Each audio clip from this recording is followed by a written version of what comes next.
어머니와 단둘이 사는 그런 아들이 있었는데 이 아들이 곧 교통사고를 당했습니다. 교통사고를 당해서 그런데 그 사고로 말미암아 이제 실명까지 이르게 되는 이런 아주 중한 그런 상처를 받았습니다. 아들은 날마다 자신의 그 실명으로 인해서 고통을 하면서 어머니를 힘들게 하고 또한 어머니 또한 그 다친 아들을 볼 때마다 마음이 너무너무 아팠습니다. 아들이 여러 가지 하소연을 했지만 정말 해줄 수 있는 일이 없어서 실명을 하니까 뭐 해줄 수 있는 일이 없지 않습니까? 여러 가지 그런 일로 인해서 어머니의 마음이 심히 아팠는데 어느 날 갑자기 좋은 소식이 들렸습니다. 누가 눈을 기증하겠다는 것이었습니다. 이게 웬일? 그래서 이 아들이 이제 눈을 기증받아서 수술대에 오르게 되었습니다. 근데 돈을 다 기증받은 것이 아니고 한쪽 눈만 기증을 했다고 합니다. 그래서 이 아들은 저기 실망하면서 애꾼인이 되면 어때? 애꾼인이 되면 어떻게 할까? 그걸로 또 놀림을 받지 않을까? 이런 걱정을 하고 또한 불평하네 하는 불평을 하는데 어머니는 그 것조차 묵묵하게 다 들었습니다. 그래서 이제 수술이 다 끝나고 잘 이제 상처가 회복이 되어서 회복실에 들어가서 이제 붕대를 풀게 되었는데 붕대를 풀면서 잠시 옆을 돌아보는 순간 깜짝 놀라는 것을 아들이 발견하게 되었습니다. 그것은 자기 어머니의 자기 바로 옆에 누워 있는 것이었습니다. 그리고 어머니 한쪽 눈이 보이지 않았습니다. 여전히 어머니 한쪽 눈도 붕대를 감고 있었습니다. 그러면서 어머니께서 아들을 보고 하는 말이 뭐였느냐 하면 아들아 돈을 다 주지 못해 정말 미안하다. 돈을 다 주고 싶지만 내가 돈을 다 주면 너 또한 너에게 짐이 될 것 같아서 내가 한쪽 눈만 주지 못했다. 미안하다. 하면서 그 아들에게 이런 말을 전했습니다. 그 아들은 그 어머니의 그 모습을 보는 순간 너무너무 죄송스럽고 감사하고 어머니의 사랑이 고마워서 흐느껴 울었다고 합니다. 무엇을 말씀하고자 하느냐 하면 그렇게 사랑하면 이처럼 희생할 수 있다는 것입니다. 누구라도 사랑하게 된다 그러면 사랑하는 그 자를 위해서는 정말 죽을 수 있는 그런 용기가 생기게 되는 법입니다. 오늘 본문에서도 아픈 딸을 위해서 자신은 어떻게 되었든지 상관이 없다고 하는 이 어머니의 희생과 사랑을 만나볼 수 있습니다.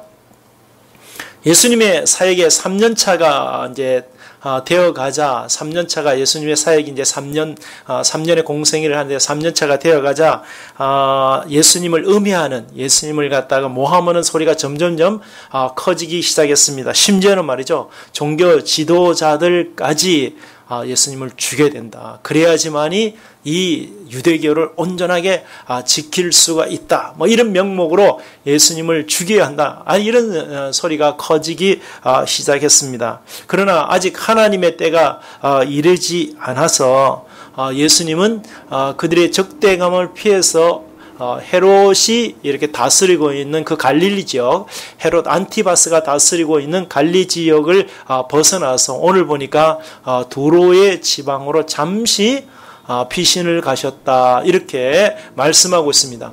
피신을 가시기도 했지만 또한 조용한 곳에 가서 예수님께서 좀 몸과 마음을 쉬시려고 그 두로와 시돈 지방으로 가게 된 것이었습니다.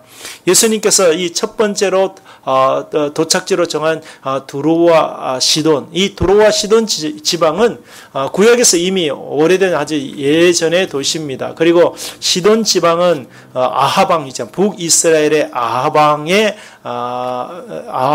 아내였던 이세벨의 고향이기도 한, 그래서 바알을 숭배하는 그 고향이 바로 시돈 지방입니다. 그리고 두로라는 지방은 다윗 왕이 두로왕 히람에게 성전에 지을 목재를 갖다가 아주 날라왔던 그런 도시이기도 합니다. 이런 지역으로 예수님께서 가셨다라고 합니다.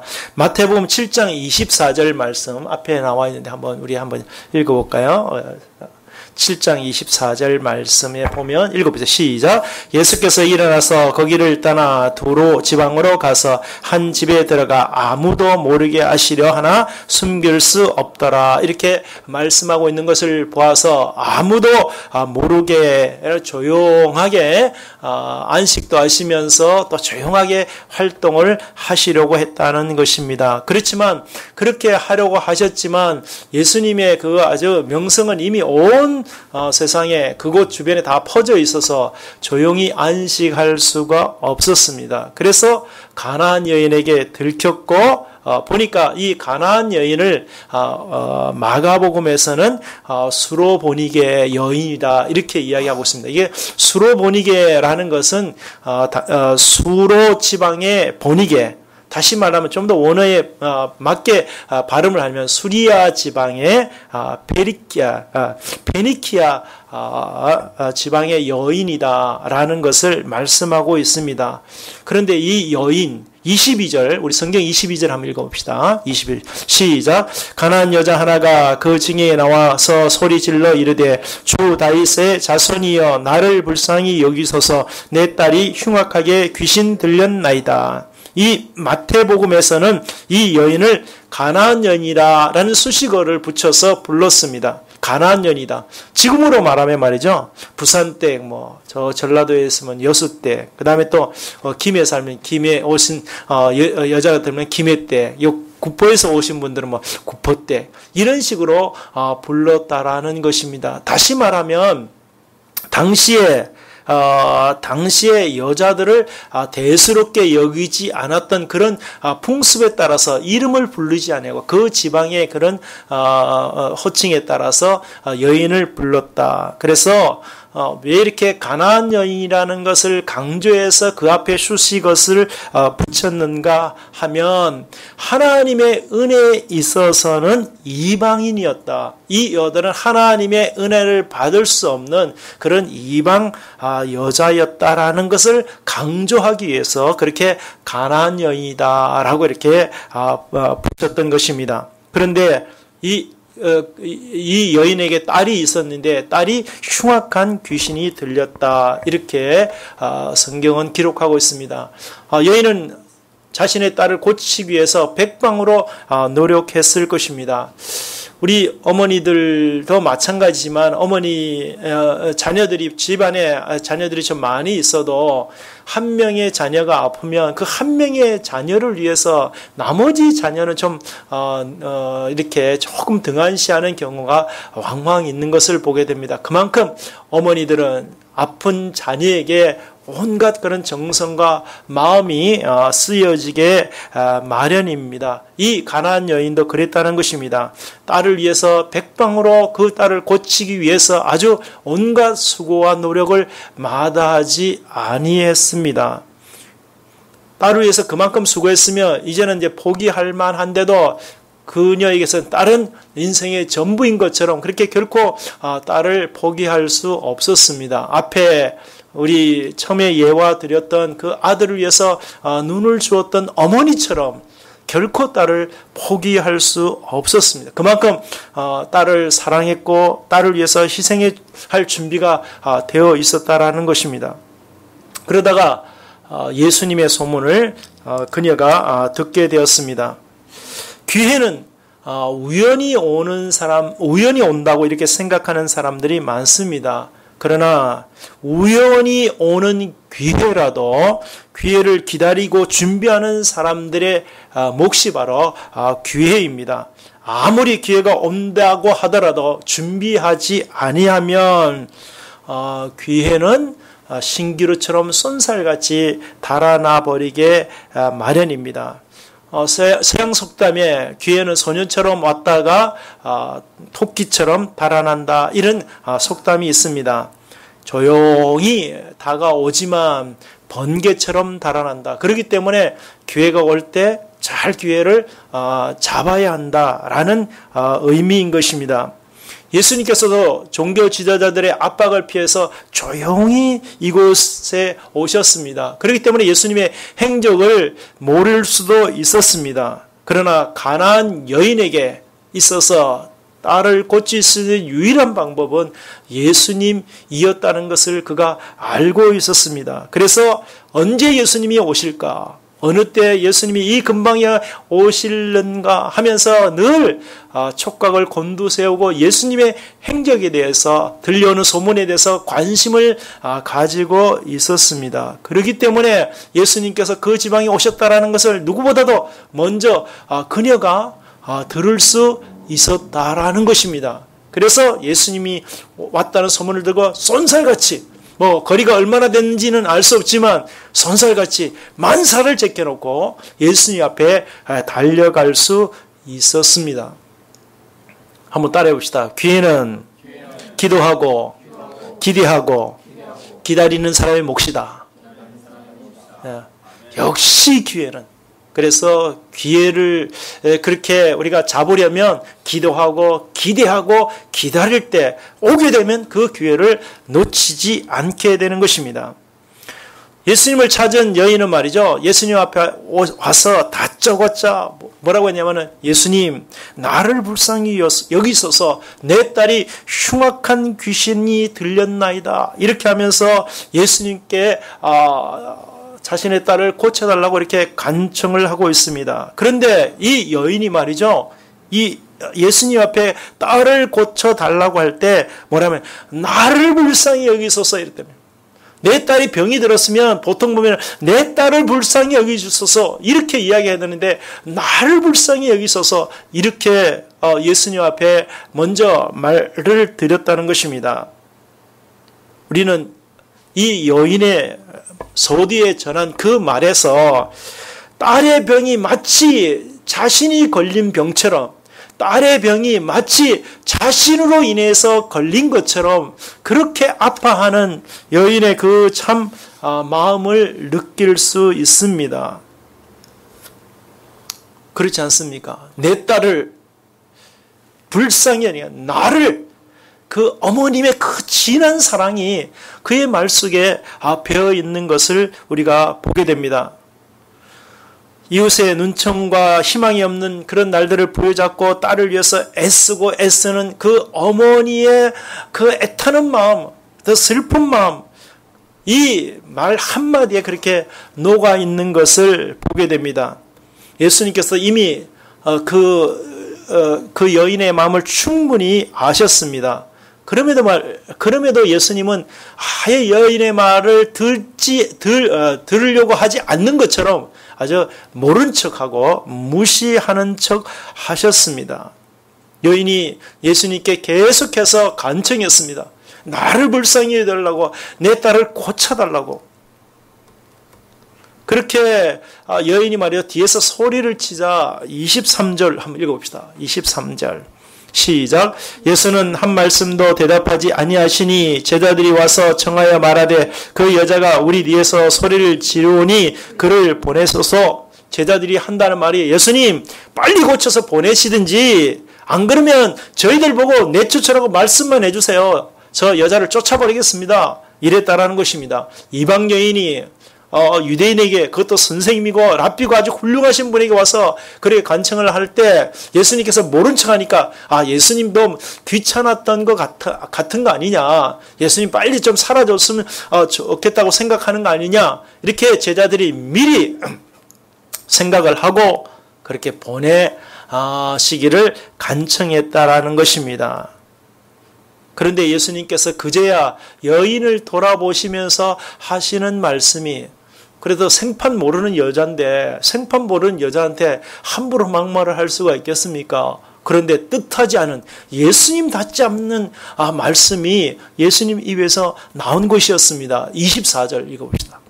시작. 예수께서 대답하여 이르시되 나는 이스라엘 집에 잃어버린 양 외에는 다른 데로 보내심을 받지 아니하였노라 하시니 라고 하시면서 이스라엘 집에 잃어버린 양, 다시 말하면 나는 내 동족이고 내 백성에게만 내가 치료의 은혜, 그들에게만 나 관심이 있지 이방인에게 관심 없다, 이런 말씀인 것입니다. 그러면서 그 여인의 말을 이런 죄에 묵살해버렸습니다. 그럼에도 불구하고 여인은 물러서지 않았습니다. 주여 저를 도와주소서, 다시 한번 간청을 했습니다.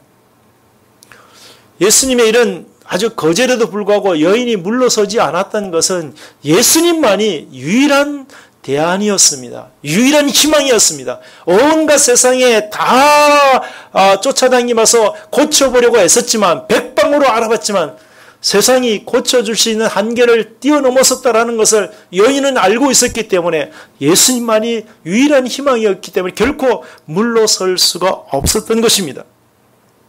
그런데 말이죠. 그만큼 하셨으면 예수님도 이제 그래 따라 알았다 고쳐줄게 이렇게 해야 정상이지 않습니까? 예수님의 심성과 마음으로 볼 때는 그렇게 했어야 맞습니다. 그런데 예수님은 더 모진 말로 여인의 그 자존심을 건드렸습니다. 우리 26절 읽어봅시다. 26절 시작. 대답하여 이르시되 자녀의 떡을 취하여 개들에게 던짐이 마땅하지 아니하니라.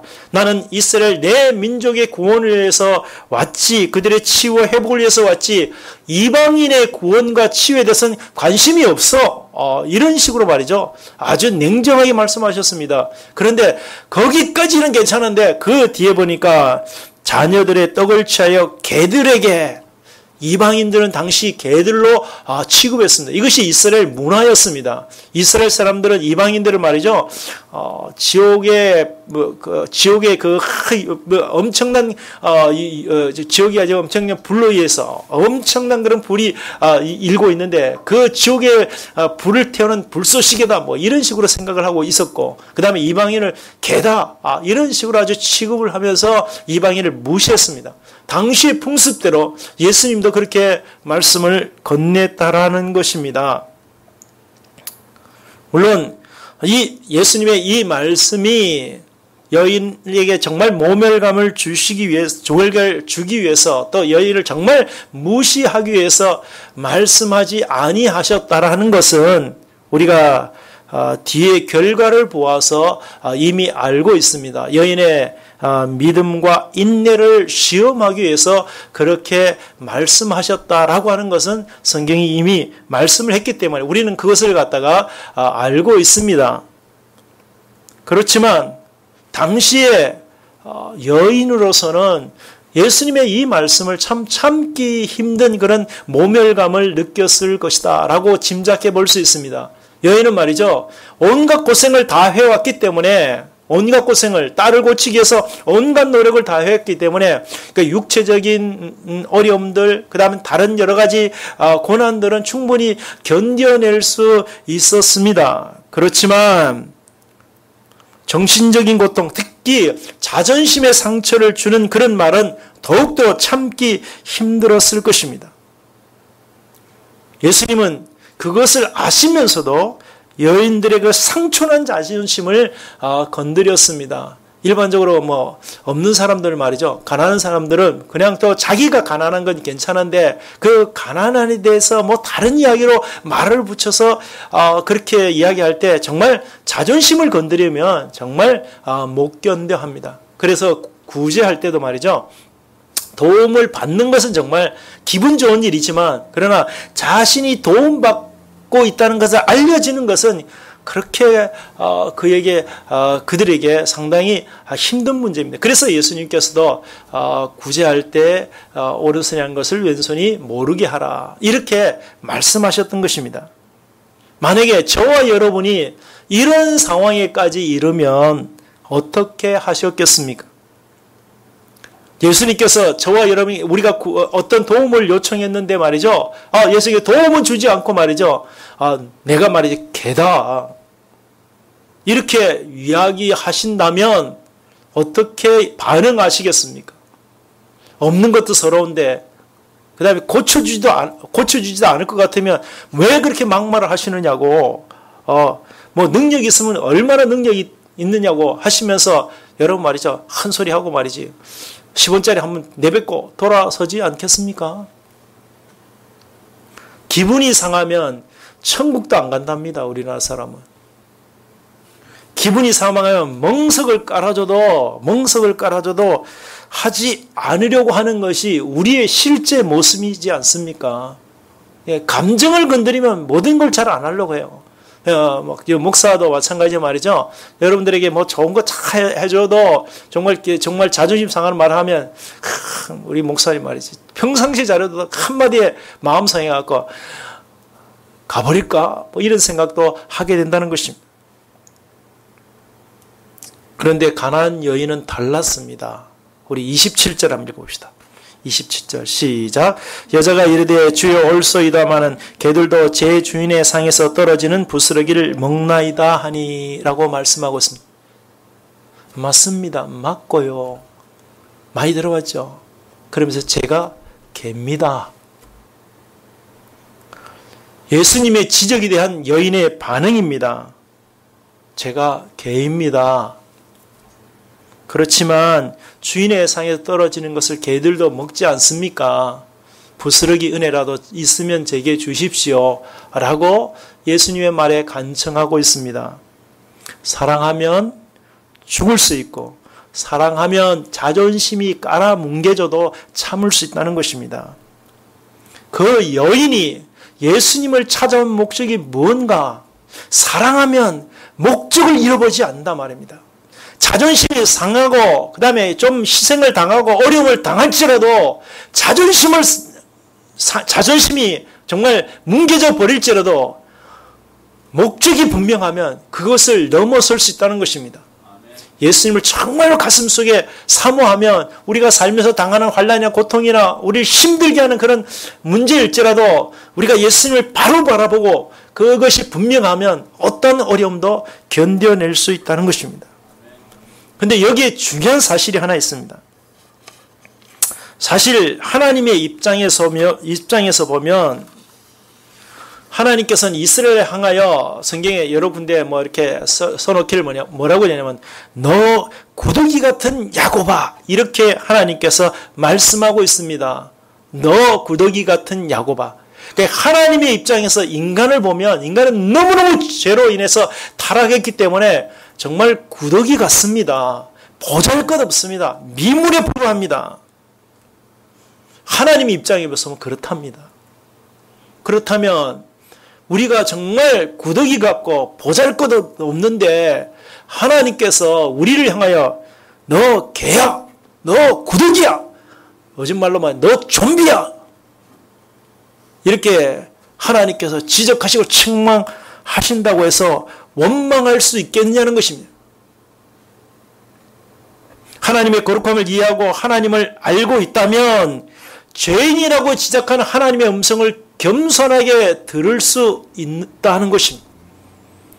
여인은 예수 그리스도를 다윗의 자손 메시아로 알아봤습니다. 그 위대한 메시아가 나를 볼 때 나는 개야.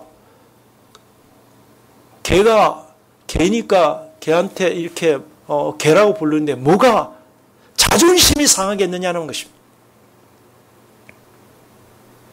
사도 바울도 한때는 율법으로는 완전한 자라 이렇게 교만했습니다. 그렇지만 다메섹에서 예수님을 만나고 나서 그의 고백은 뭐냐면 나는 죄인 중에 괴수입니다. 이렇게 고백했다는 것입니다. 또한 로마서 7장 24절에 보니까 오라 나는 곤고한 사람이로다. 이 사망의 몸에서 누가 나를 건져낼 수 있을까? 이렇게 탄식했습니다. 다윗도 시편 51편 5절에 보니까 내가 죄악 중에 출생하였으며 어머니가 죄 중에서 나를 잉태하였나이다 하면서 나는 죄인입니다 라고 이렇게 절규했습니다. 그렇다면 죄인에게, 죄인 중에 괴수에게 너는 개야, 너는 구더기보다 못해 이렇게 말한다고 해서 자존심이 상하고 분노가 치민다고 하면 정말 우리에게 믿음이 있는가를 한번 고민해 보셔야 된다는 것입니다. 때로는 저는 설교 시간에 조금 성도들을 향하여서 하나님의 메시지를 전하면서 조금 더 강하게 전할 때가 더러 있습니다. 그것은 하나님께서 주신 말씀대로 전하기 때문에 그럴 때도 있습니다. 그런데 그것을 마치 목사님이 나를 어떻게 좀 삐딱하게 보고 그렇게 말씀을 전하는가 하면서 감정 상하시는 분들이 더러 있습니다. 그 말씀을 듣는 바른 태도가 아닙니다. 왜냐하면 우리는 원래부터 죄인이고 타락한 인간이고 그렇기 때문에 그렇습니다.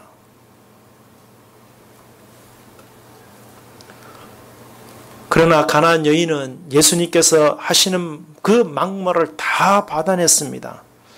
그렇게 다 받아낼 수 있었던 것은 아까도 말씀드렸지만 예수 그리스도는 메시아이기 때문에 받아낼 수 있었고 또한 그녀는 딸을 향한 사랑이 있었기 때문에 받아낼 수 있었습니다. 사랑하면 희생할 수도 있고 사랑하면 욕을 들어도 참아낼 수 있습니다. 그 사랑이 예수님의 마음을 움직여서 결국 딸의 그 병이 치유되는 그 은혜를 누릴 수 있었습니다. 그런데 이 여인에게서 그렇게 당한 모멸과 그 다음에 자존심 상하는 그런 말을 들으면서도 참아내는 그 여인의 모습에서 우리는 예수님의 향기를 갖다 발견할 수 있습니다. 여인의 딸이 흉악한 귀신에 들렸다고 하지만 정작 우리 또한 보면 우리 또한 우리의 과거의 모습 보면 정말 영원한 사망 선고를 받아야 하는 그런 죄인, 흉악한 귀신 들린 자가 바로 우리였지 않았느냐는 것입니다. 그런데 하나님께서는 구더기 같은 그런 인간을 위해서 구더기 같은 인간의 몸으로 이 땅에 오셔서 온갖 수모와 박해를 다 당하셨습니다. 그러면서 하나님의 그 사랑을 이루기 위해서 참고 또 참아내셨습니다. 세상 사람들은 종교 지도자들은 예수님을 향해 손가락질하고 정말 손가락질하고 예수님을 향하여서 숱한 그런 모멸감을 주었습니다. 마치 예수님이 여인을 향해서 개라고 그렇게 불렀듯이 개보다 못한 대접을 예수님께서 받으셨습니다. 왜 그렇게? 인간을 사랑하니까. 저와 여러분을 사랑하니까 핍박해도 고난해도 욕을 해도 그러면서 십자가의 죽음까지 마다하지 않으셨던 그 모습에서 예수님의 사랑을 우리가 볼 수 있지 않겠습니까? 예수님께서 겟세마네 동산에 잡혀 대제사장 가야바의 뜰에서 신문을 받으셨습니다. 그래서 신문하는 자들이 마태복음 26장 67절에서 69절 말씀 우리 한번 읽어봅시다. 시작. 이에 예수의 얼굴에 침 뱉으며 주먹으로 치고 어떤 사람은 손바닥을 때리며 이르되 그리스도야 우리에게 선지자 너를 하라 너를 친 자가 누구냐 이렇게 놀려댔습니다. 메시아이신 예수님을 치고 침 뱉고 여러분이 집에 기르는 강아지도 화난다고 그렇게 합니까? 안 하지 않습니까? 그보다 못한 대접을 받으셨습니다. 그것은 하나님을 향한 인간의 사랑을 예수님께서 철저하게 아셨기 때문에 그렇습니다. 또한 예수님도 인간을 구원하고 그들을 천국으로 인도하기 위한 그런 목적을 잃어버리지 않으셨고 또한 그들을 위해 사랑을 예수님께서 가지고 계셨기 때문에 그런 것을 다 참아낼 수 있었다는 것입니다. 이 말씀을 준비하면서 저를 또한 저 자신을 한번 이렇게 돌아보게 되었습니다. 저도 말이죠. 좀 착한 사람인 줄 알았습니다. 나름대로. 그런데 곰곰이 생각해 보면 말이죠. 때로는 저를 비난하는 사람들도 있었지 않겠습니까? 그래서 뭐 여러 가지 손으로 좀 하면은 좀 뭔가 좀 자존심 상하는 말도 있고 하게 되어지고 그런데 그럴 때마다 마음이 아픈 것은 사실입니다. 어떨 때는 절망했을 때도 있었습니다. 그런 거 보면 말이죠. 근본 착한 사람이 아니라는 것을 알게 되었습니다. 뭔가 착한 구석이 있지 않았나. 이것은 저의 착각일 뿐이라는 것입니다. 이현수 목사님은 위대한 실패라는 책에서 모든 기독교인은 철저하게 패배를 인정하라 이렇게 말씀하고 있습니다. 잘난 것이 없는데도 잘난 척하는 나를 십자가에 던지고 철저하게 부숴버리라. 그렇게 부숴버리면 다른 사람이 자신을 험담하고 욕하고 비방하고 돌을 던지는 사람이 있을지라도 그 사람들조차 하나님께서 보낸 천사인가 이렇게 생각하며 묵묵하게 그것을 다 수용할 수 있는 사람이 되어질 거다.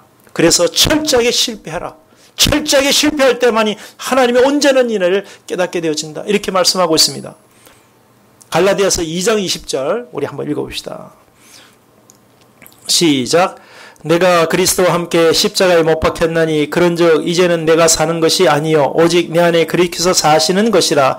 이제 내가 육체 가운데 사는 것은 나를 사랑하사 나를 위하여 자기 자신을 버리신 하나님의 아들을 믿는 믿음 안에서 사는 것이라. 바울 사도는 예수님을 믿고서 철저하게 자신의 존재를 부정했습니다. 십자가에 못 박아서 나는 이제 아무것도 아니구나. 내가 사는 것은 예수님으로만 사는구나. 그렇게 생각했다는 것입니다.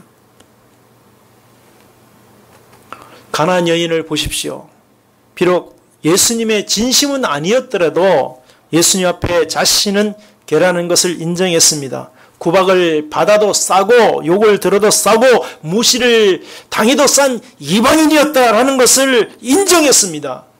그렇기 때문에 그런 인정이 있기 때문에 그녀는 더욱더 예수님의 자비가 필요합니다. 이랬다라는 것입니다.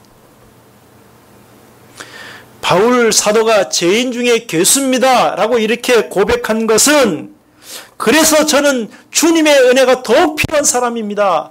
이렇게 말할 수 있었다는 것입니다. 다윗도 죄 중에서 출생했습니다 라는 이런 말씀조차 그러기 때문에 주님의 용서가 필요합니다. 이랬다는 것입니다. 한 장 뒤에 넘겨주실래요? 읽어봅시다. 시작. 철저하게 자신이 죄인임을 아는 사람은 다른 사람의 지적에도 오히려 하나님의 은혜를 구합니다. 나를 비방하고 나를 나무라고 나를 힘들게 할지라도 내가 죄인이었구나. 내가 정말 욕을 들어듬어 싼 그런 나쁜 사람이었지 라고 생각한다면 하나님 그렇습니다. 저는 하나님의 도우심이 필요합니다. 하나님의 은혜가 필요합니다. 저를 도와주소서. 이럴 수 있다는 것입니다. 그래서 더욱 하나님의 은혜가 필요하고 그래서 더욱 십자가에 필요하고 주님의 그 한마디가 필요한 사람이다. 이렇게 주님의 그 한마디가 위로가 필요한 그런 사람이라는 것을 인지하게 될 때 하나님의 은혜가 강물같이 넘쳐나는 줄 믿으시기 바랍니다. 이런 가난한 여인의 반응에 예수님께서 놀라셨습니다. 그래서 28절 읽어봅시다. 28절 시작. 이에 예수께서 대답하여 이르시되 여자여 내 믿음이 크도다. 내 소원대로 되리라 하시니 그때로부터 그의 딸이 나으니라. 내 믿음이 크도다. 어디서 들어봤던 말씀이죠? 예수님께서 가버나움에서 백부장의 믿음을 보시고 백부장의 하인을 고쳐주시며 하신 말씀이 이스라엘 중 아무에게서도 이만한 믿음을 만나보지 못하였노라. 이렇게 말씀하셨어요. 이만한 믿음. 이만한 믿음이 어떤 믿음이었느냐? 저는 죄인입니다. 저는 욕을 들어 먹어도 싼 그런 나쁜 놈입니다. 그래서 더욱 하나님의 은혜가 필요합니다. 주님의 사랑이 필요합니다. 주님 저를 도와주세요. 이러면서 주님 앞으로 다가오는 사랑. 세상으로 가는 것이 아니라 나쁜 말, 기분 나쁜 말을 들어도 돌아서는 사람이 아니라 그럴수록 주님 앞에 다가가고 그럴수록 주님을 의지하며 하나님의 은혜가 필요하다고 주님 앞에 나오는 사랑. 이것이 바로 믿음이 큰 사람인 줄 믿으시기 바랍니다.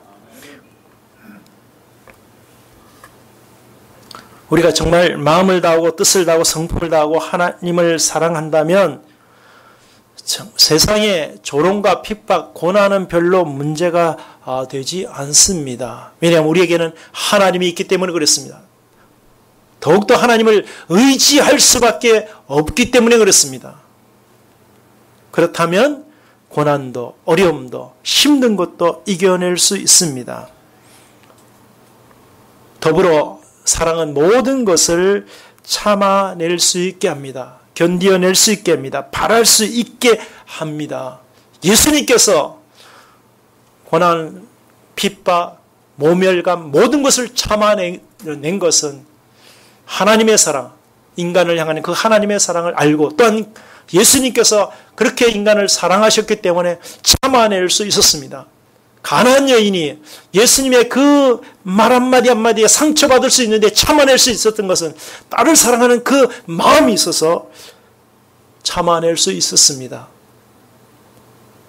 동시에 저와 여러분에게도 정말 하나님을 사랑하고 그 하나님의 사랑이 이웃사랑으로 전해지면, 이웃사랑으로 다가가게 하면 우리를 향한 모든 것을 이겨내고 견뎌내면서 마지막 최후의 승리, 최후의 회복을 누릴 수 있는 귀한 사람이 되는 줄 믿으시기 바랍니다.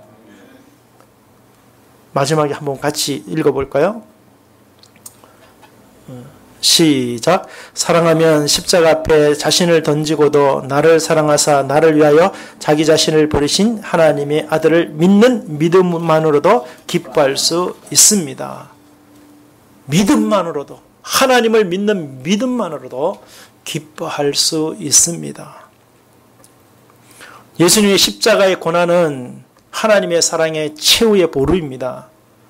그 십자가의 사랑이 깨달아질 때, 예수님이 메시아라는 것을 알 때, 자신은 그렇게 욕을 먹어도 싼 그런 정말 형편없는 인간이라는 것을 깨닫게 되어지니까 더욱더 주님을 의지하게 되어지고, 또 의지하니까 하나님께서 그 의지한 그대로 그 여인의 딸을 고쳐주셨듯이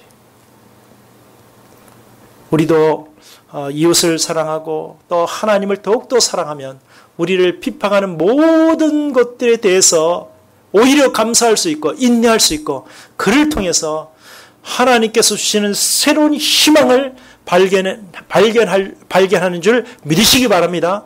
그 희망이 우리를 살게 할 것입니다. 그 하나님에 대해서 사랑, 이웃을 향한 사랑, 정말 내가 사랑하는 것이 있으면 그 사랑하는 것 때문에 우리는 언제라든지 절망하지 않고 희망을 가지고 하나님 앞에 나아가서 회복의 은혜를 누리게 되는 줄 믿으시기 바랍니다.